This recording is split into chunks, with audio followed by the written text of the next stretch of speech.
వీక్షకులందరికీ వందనాలండి. చాలామంది అంటే కొంతమంది సహోదరులు సహోదరీలు మీరు వీడియోలు చేయడం ఎందుకు ఆపేశారు లేదా తగ్గించారు అని అడగడం, మీరు వీడియోలు కొన్ని చేస్తే బాగుంటుందమ్మా అని చెప్పడం, అది కొన్ని ఏళ్లుగా జరుగుతుంది. కరోనా ముందు నుంచే అది జరుగుతుంది. ప్రజెంట్ సోషల్ మీడియాలో ఉన్న పరిస్థితులు అంత సంస్కారయుతంగా కనిపించలేదు కాబట్టి ఇలాంటి పరిస్థితుల్లో మనం వీడియోలు చేయడం అనేది అవసరమా అని కొంత ఆలోచించడం, అది దేవుని చిత్తమా, ఇటువంటి పరిస్థితుల్లోకి మనం ఎంటర్ అవ్వడం అనేది అని కనిపెట్టి నిరీక్షించి ప్రార్థించడం, అలా కొంత సమయం అనేది గడిచింది. కానీ ఈ మధ్య ఒక అనుభవం నాకు ఎదురైంది. ఆ అనుభవం ఎదురైన తర్వాత నిజంగా ప్రజలు అంటే కొంతమంది ఒక ఊహా ప్రపంచంలోకి లేదా కొన్ని భ్రమల్లోకి కొంతమంది వీడియోల వల్ల నెట్టివేయబడుతున్నారు అన్నది నాకు అర్థమైంది. ఆ అనుభవాన్ని మీతో పంచుకోదలుచుకుంటున్నాను. ఈస్టర్ పండగ సందర్భంగా నేను ఒక చిన్న నోట్ తయారు చేసి వాట్సాప్ గ్రూపుల్లో అంటే నాకు సంబంధించినటువంటి ఫ్రెండ్స్, కొలీగ్స్ ఉన్నటువంటి గ్రూపుల్లో దాన్ని పెట్టడం జరిగింది. అంటే పండగ శుభాకాంక్షలు తెలియజేస్తూ పెట్టడం జరిగింది. పెట్టిన తర్వాత ఈస్టర్ రోజు ఈవినింగ్ వరకు నాకు వాట్సాప్లోకి వెళ్ళడానికి సమయం కుదరక ఈవినింగ్ తర్వాత వెళ్ళి వాట్సాప్ ఒకసారి చెక్ చేసుకుంటూ ఉన్నాను. నేను అది యాజ్ యూజువల్ ఎవరైనా చేసేది, నేను అదే చేస్తున్నాను. ఒక గ్రూప్లో ఘోరమైన కామెంట్స్ పెట్టున్నారనమాట. ఆ పెట్టిన వాళ్ళు కూడా స్త్రీలు. ఆ స్త్రీలలో ఒక నోబుల్ ప్రొఫెషన్లో ఉన్నటువంటి ఒక ఆవిడ, అంటే పేర్లు చెప్పడం అనేది అంత మంచిది కాదు, నేను చెప్పడం లేదు, వాళ్ళు ఇబ్బంది పడతారు అందుకని చెప్పడం లేదు. ఇంకొక ఆవిడ వచ్చి she is a housewife, but I think ఆమె ఏదో ఒక చిన్న బిజినెస్ కూడా చేసుకుంటున్నట్టున్నది. ఈ ఇద్దరు స్త్రీలు ఇంకా కొంతమంది, అంటే వీళ్ళిద్దరిది కొంచెం ప్రత్యేకంగా ఉంది కాబట్టి చెప్తున్నాను. మిగిలిన వాళ్ళది కొంత నెగటివ్గానే ఉంది. ఒక 3-4 మెంబర్స్ అక్కడ ఐ మీన్ విష్ చేయడంలో తప్పు లేదు కదా అన్నట్టుగా మాట్లాడుతున్నారు. ఒక 10 మంది అదేదో తప్పు అన్నట్టుగా మాట్లాడుతున్నారు. అందులో ఒక 2 మెంబర్స్ది కొంచెం డిఫరెంట్ కామెంట్గా కనిపించింది నాకు అక్కడ. అందులో ఆల్రెడీ చెప్పినట్టుగా ఒక నోబెల్ ప్రొఫెషన్లో ఉన్నావిడ ఎలా కామెంట్ చేస్తూ ఉందంటే, we don't want to become గొర్రెలు, మీరు గొర్రెల్లాగా ఎవరు మారద్దు, నాలో ఏ పాపము లేదు, నేనెప్పుడు ఏ పాపము చేయలేదు, మీకు దేవుడు బుద్ధి ప్రసాదించాలని నేను కోరుకుంటున్నాను. ఎగ్జాక్ట్గా దీస్ ఆర్ ది వర్డ్స్. నాకిక్కడ అది నచ్చడం నచ్చకపోవడం అన్నది మనమేమి వాళ్ళని బలవంతం చేయము. పాపం చాలామంది నాకు పర్సనల్గా కూడా ఫోన్ చేసి అమ్మ మీరు పట్టించుకోవద్దు, అక్కడ కొంతమంది అలాగే ఉంటారు, మీరు వాటిని కేర్ చేయాల్సిన అవసరం లేదు అన్నట్టుగా పాపం చెప్పడం, అడ్మిన్స్ కూడా ఫోన్ చేసి సారీ చెప్పడం, ఇట్లాంటివి జరిగాయి అనుకోండి. ఇంకొక స్త్రీ ఏమని పెట్టారంటే, మేడం గారు మనం మనుషులం కదా, మీరు ప్రార్థన చేస్తూ మేము పాపులము, మేము గొర్రెలము అని ఎందుకంటారండి, ఏమనుకోవద్దండి, ఇది కేవలం తెలుసుకోవటానికి మాత్రమే నేను మిమ్మల్ని అడుగుతున్నాను అని కామెంట్ పెట్టారు. ఈ 2 కామెంట్లు చూసిన తర్వాత ఇద్దరు వెల్ ఎడ్యుకేటెడ్, ఆ ఇద్దరు స్త్రీలు కూడా చక్కగా చదువుకున్నవాళ్ళు. అసలు ఈ గొర్రెలు పాపులు అని క్రైస్తవులు చర్చిలో కూర్చొని లేదా తమ ఇంట్లో కూర్చొని ప్రార్థన చేస్తూ మేము గొర్రెలము, మేము పాపులము అంటూ ఎప్పుడు ప్రార్థన చేశారో నాకు అర్థం కావట్లేదు. ఎందుకంటే నేను ఆల్మోస్ట్ 1979 నుంచి టిల్ టుడే ఈ రోజు వరకు నేను చర్చిలకు వెళుతున్నాను. ఒక చర్చ్ కాదు. ఎందుకంటే నేను క్రిస్టియన్ కమ్యూనిటీ మీద నా పిహెచ్డి ఆ రీసెర్చ్ చేయడం వల్ల నేను అనేకమైన చర్చిలకి విజిట్ చేశాను. ఆ తర్వాత ఈ రోజు వరకు కూడా నేను కొన్ని చర్చిలకి ఎవరైనా ఇన్వైట్ చేస్తే వెళ్ళడము, కొన్ని మీటింగ్స్కి వెళ్ళడము, ఇలా మాకంటూ ఓ చర్చ్ ఉంటుంది, మాకంటూ ప్రార్థనా గ్రూపులు ఉంటాయి.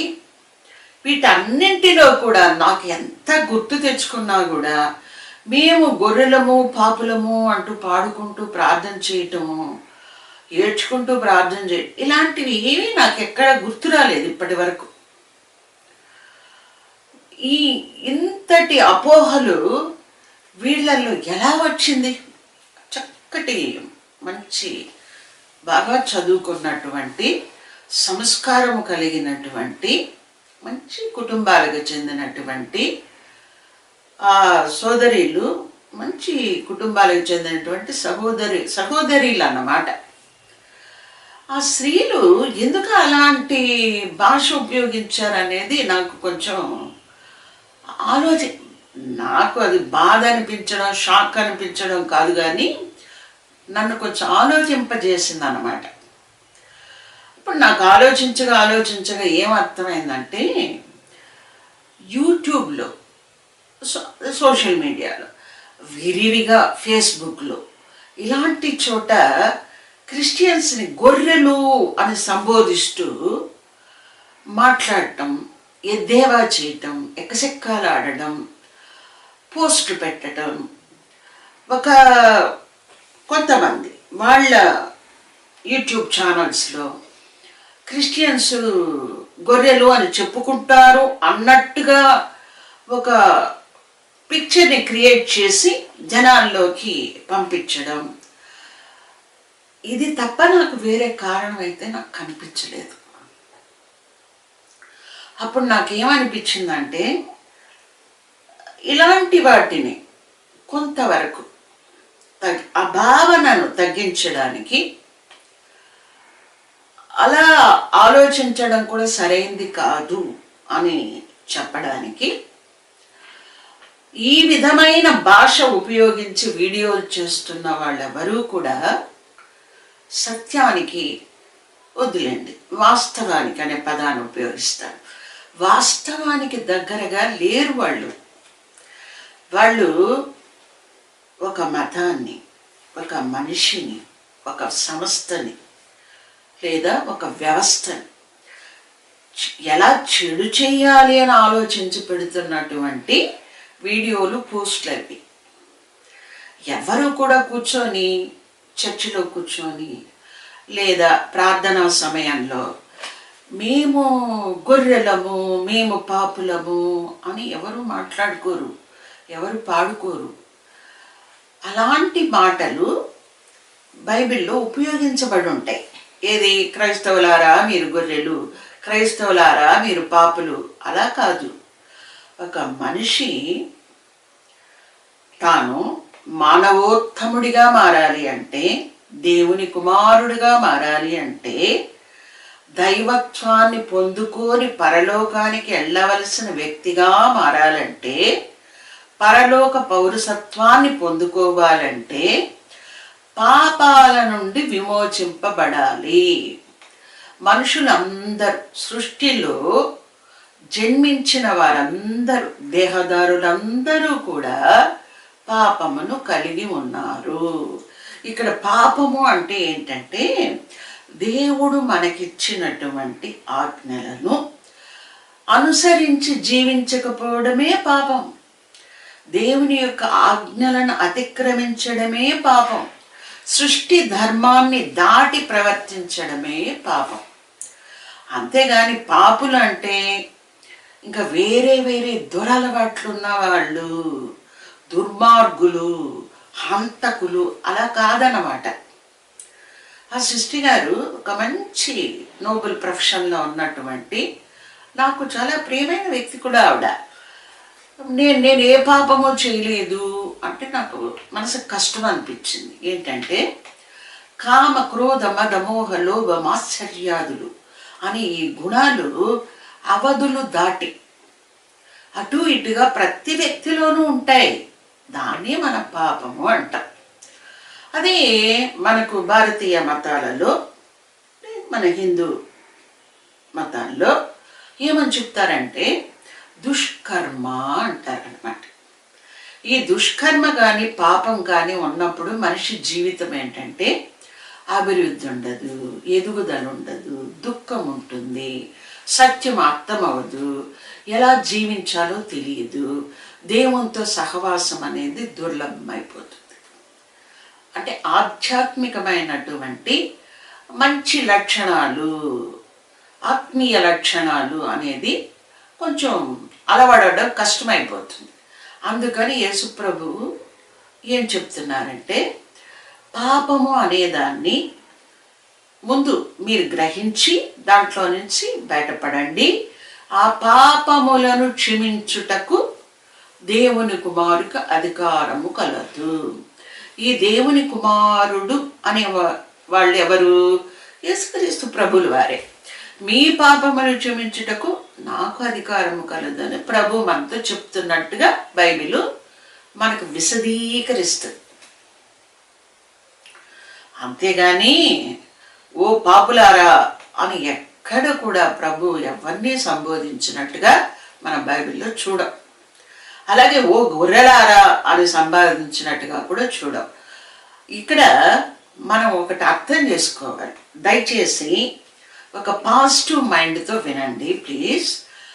ఇప్పుడు మనం కొన్ని ఎగ్జాంపుల్స్ ఇచ్చేటప్పుడు ఏం చేస్తాము, మనకు అందుబాటులో ఉన్నటువంటి, మనం రోజు చూస్తూ ఉన్నటువంటి, మనకు బాగా పరిచయం ఉన్నటువంటి విషయాలను ఉదహరిస్తూ వస్తాం. అలాగే యూదుల్లో ఆ రోజుల్లో ఎక్కువ మంది ఈ గొర్రెల పెంపకం అనేది చేస్తూ ఉండేవాళ్ళు. కాబట్టి ఆ గొర్రెలను పెంచేటువంటి వ్యక్తి, ఆ గొర్రెల కాపరి తన ప్రాణాన్ని అడ్డంగా పెట్టి ఆ గొర్రెల్ని కాపాడుకుంటాడు అనమాట. ఒక సింహం వచ్చినా, ఒక పులి వచ్చినా, ఏదైనా క్రూర జంతువులు, తోడేలు కావచ్చు, ఇలాంటివి వచ్చినప్పుడు తన ప్రాణాన్ని అడ్డమేసి తన మందను కాపాడుకుంటాడు. అదే విషయాన్ని ప్రభువుల వారు మనకు ఎలా తెలియజేశారంటే, ఆమె గుడ్ షెపర్డ్, నేను మంచి కాపరిని, గొప్ప కాపరిని, ఇలా తెలియజేశారు. క్రైస్తవులమైన మేము ప్రభువు మేపునటువంటి గొర్రెలుగా ఉన్నాము అని చెప్పుకోవడానికి మేము చాలా సంతోషిస్తాం, గర్వపడతాం. ఎందుకంటే ప్రభువు తన ప్రాణములను మా కొరకు విమోచన క్రయధనముగా సమర్పించి మమ్మల్ని కాచి కాపాడుతూ ఉంటారన్నమాట. అది చెప్పుకోవడానికి, ఒప్పుకోవడానికి అందులో ఉన్నటువంటి తక్కువ అర్థం ఏమిటో నాకు అర్థం కాలేదు. న్యూనతాభావం మాకెందుకు ఉంటుంది? Why should we feel inferior? ఆలోచించండి మీరు. గొర్రెల కాపరి అంటే ప్రజలు అమాయకులు, ఎవరు ఏం చెప్పినా వింటారు, ఎవరు ఏం చెప్పినా నమ్ముతారు. కాబట్టి అటువంటి వారిని గొర్రెలతో పోల్చను. సాత్విక స్వభావులు, అమాయకులు సాత్విక స్వభావులు. అమాయకత్వానికి సాత్విక స్వభావానికి గుర్తుగా సంకేతంగా గొర్రె అనే జంతువు గురించి చెప్తాం. అంతేగాని గొర్రె అంటే ఇంకా వేరే వేరే అజ్ఞానం అని కాదు. ఇంకా అందులో గొర్రె నేను చెప్పుకోవడానికి నేనెందుకు సిగ్గుపడతాను? ఎవరు నేను? మామూలు గొర్రె కాదు. ప్రభువుల వారి మేపుదలలో కాపుదలలో ఉన్నటువంటి ప్రభువుల వారికి ప్రియమైన గొర్రె పిల్లగా నేను జీవించడము మరణించడం అన్నది ప్రతి క్రైస్తవుడికి, ప్రతి క్రైస్తవరాలకి చాలా గర్వకారణం అది. అంతేగాని ఎకసెక్కాలాడడానికో ఎత్తి పొడవడానికో అది దాన్ని ఉపయోగించుకోవటం అనేది అంత సంస్కారం అనిపించుకుంటుందని నేను అనుకోవటం లేదు. దయచేసి నా మాటల వల్ల ఎవరి హృదయమైనా గాయపడితే నన్ను క్షమించండి. ఎవరిని ఎదుటి వాళ్ళని అనాలన్నది నా ఉద్దేశం కాదు. అపోహలతో లేనిపోని అసంబద్ధపు ఆలోచనలతో మీరు క్రైస్తవుల పట్ల వ్యతిరేకత అనేది మీరు పెంచుకోకూడదని చెప్పాలనుకున్నదే నా ఉద్దేశం. ఆ కామెంట్స్ చూసిన తర్వాత కొన్ని వీడియోలు చేస్తే మంచిదేమో, ఆ సమయం వచ్చిందేమో, దేవుని యొక్క ప్రేరేపణ కూడా కలగడం వల్ల వీడియో చేయటానికి నేను మీ ముందుకు వచ్చాను. దయచేసి చూడండి. ఇదేదో నేను వచ్చి ఇదేదో ఒక యూట్యూబ్లో సంపాదన నిమిత్తం వచ్చి పెడుతున్న వీడియోలు కాదు. క్రైస్తవ్యం పట్ల వ్యతిరేక భావం కానీ, తృణీకార భావము కానీ, తిరస్కారము కానీ పెంచుకోవడం అనేది అంత సరైనది కాదు. ఆలోచించండి. ఒకవేళ మీకు ఏదైనా కొన్ని ఆలోచనలు వచ్చినప్పుడు ఎవరి వీడియోలోనైనా గొర్రెలు అన్నారు అంటే, ఓహో వీళ్ళ బైబిల్ అంతా వీళ్ళు గొర్రెలు గొర్రెలు గొర్రెలు అని రాయబడింది అన్నటువంటి తలంపులు మీకు వచ్చినట్లయితే చక్కగా ఒక 300 రూపాయలు మనం కాదనుకుంటే మంచి బైబిల్స్ ఎక్కడైనా ఏ నగరంలోనైనా ఏ ఊళ్ళోనైనా దొరుకుతాయి. కొంత సమయాన్ని కొన్ని గంటలు ఉపయోగిస్తే చాలు, మీరు చదవగలరు. చదివినప్పుడు మీకు అర్థమైపోతుంది బైబిల్లో నిజంగా ఏముంది అన్నది. ఇది మిమ్మల్ని క్రైస్తవులుగా మారమని చెప్పడానికి అనుకునేది, మారాల్సిన అవసరం లేదు. ప్రభు ఏం చెప్తున్నారంటే, మనుషులు క్రైస్తవులనుగా మారమని చెప్పడం లేదు, మారు మనసు పొందుడి అని చెప్తున్నారు. ఆ మారు మనసు కూడా ఎందుకట? పాప క్షమాపణ నిమిత్తము. ఇక్కడ పాప క్షమాపణ అంటే మళ్ళీ మీరు ఇంకో రకంగా అర్థం చేసుకోవద్దండి. మన దుష్కర్మల నుండి విమోచన పొందేందుకు అనమాట. దానికని మారు మనసు పొందమంటున్నారు. అంతేకాని మతాలు మారమని ఇంకోటి చేయమని బైబిల్ అయితే నొక్కి వకాణించి బలవంతం ఎవరిని చేయటం లేదు. మారు మనసు పొందమని మాత్రమే చెప్తూ ఉన్నది.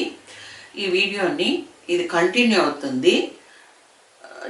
ఈ కంటిన్యూషన్లో ఇంకా కొన్ని మాటలు, ఇంకా కొంచెం పెద్దలు, ఇంకా కొంచెం ప్రసిద్ధులు, మనం అందరం గౌరవించేటువంటి వారు కొన్ని మాటలు అంటే స్వామి వివేకానంద వారు చెప్పిన మాటను తీసుకొని మీకు ఇంకొంచెం వివరించాలి ఇదే విషయాన్ని అనేది నేను ఆశిస్తున్నాను. ఈ వీడియోని ఇంతటితో ముగిస్తున్నాను. వందనాలు.